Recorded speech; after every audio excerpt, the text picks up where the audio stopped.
অপমান জিনিসটা পলিথিনের মতো, মাটির নিচে চাপা পড়ে কিন্তু কোনোদিন পচে না।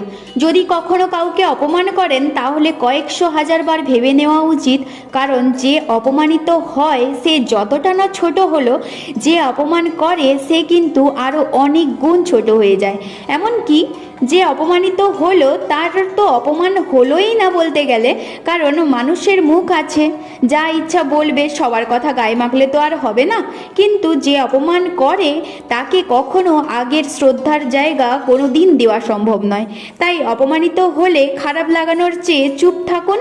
সময় একদিন আপনার হয়ে আপনার অপমানের বদলা নিয়েই নেবে।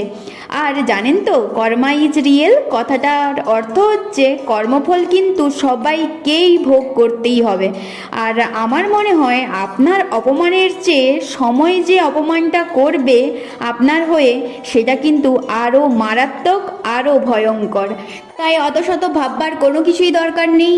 ভগবানের উপর বিশ্বাস রাখুন, ভগবানের উপরই ছেড়ে দিন পুরোটা। দেখবেন ভগবান কিন্তু সুন্দরভাবে সব কিছুটাই সামলে নিতে পারবে।